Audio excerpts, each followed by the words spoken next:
Sometimes you don't find someone for a long time, and then when you do, it changes your whole life. You find someone, maybe it's just a YouTube video, and it's you saying it's still your motherfucking set, and it's you just pushing people and telling people to go get after it, and people see that, and all of a sudden it's like they get goosebumps, their heart starts racing. It's like you gave them a drug, like you gave them fuel. That's the pride in which you have as a man, is that you see your mom, you see your girl, you see your kids, you see all this shit, you see them doing well. That's all a real man wants.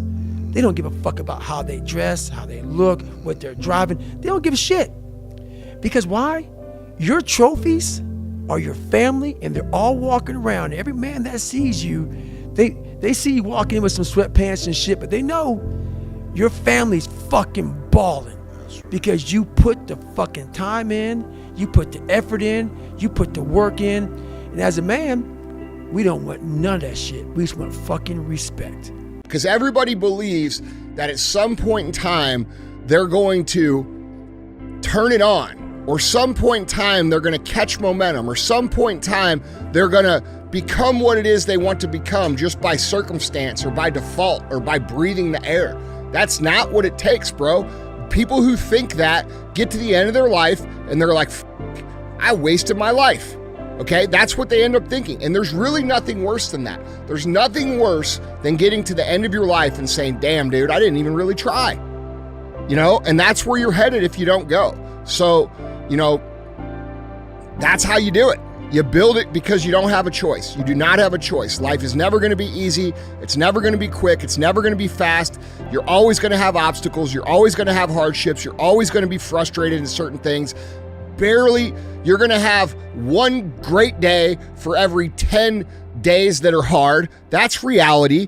And you're going to have to learn how to operate when things get hard. That's it. We all had our tests. God gives us our tests to really show how strong we really are. Tests that we don't even know. Maybe losing our parents at a young age. Overcoming the adversity in life. You know?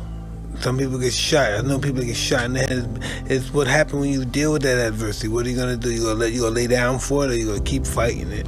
And that's what life's about, fighting adversity and overcoming adversity. I believe there's some good in every situation that we face. I believe if you train your mind to see the good in the situations that you don't like, that brings you discomfort, that brings you a certain level of opposition, I believe if you train your mind to see the good in it, it's easy to extract it. I believe in self-discipline, self-pride, self-motivation. No one has that self anymore. That self is gone.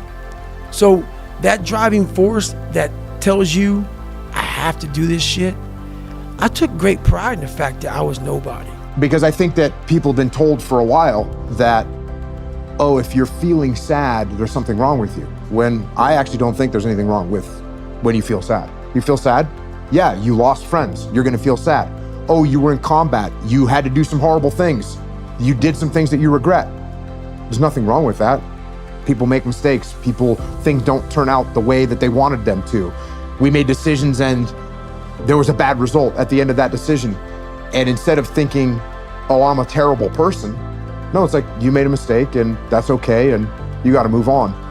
So if you lose and you jump right back up and you haven't really changed, really changed from that loss, you're never gonna learn from it and you're never going to really truly know the unforgiving race to greatness, because that's part of the unforgiving part, is the losing part. That part is unforgiving. You can't be comfortable with yourself if you don't know who yourself is. And you can't know who yourself is if you don't stop looking at how everybody around you is, and start looking at what makes you comfortable and what makes you uniquely you. You know, most people spend their entire lives wishing shit was easy, wishing it was fair. It's not fucking fair. Wishing it was, you know, it would line up to be perfect for them. And because they're waiting for this and because it's never coming, they never go. And when they never go, they never become anything. And that's what leads to a wasted life. So you have to realize conditions are never going to be perfect. Things are always going to be hard. The only hope that you have is to become someone who can push through that hard regardless of what the is going on. And if you can build that level of discipline, that level of mental toughness to execute when things are not ideal, when things are extremely hard, nothing can stop you on your journey to becoming whatever it is you're trying to become. Nothing, absolutely nothing. Because at the end of the day in life, it's only two things that matter. And it's not about the biggest car, it's not about the biggest house, it's not about the bank account, it's only two things that matter. It's about who we become in life, and it's about what we give back to life. And I don't know about you, but every single day I'm blessed to be above ground. I'm gonna make my time count, and I'm gonna give something valuable back to life.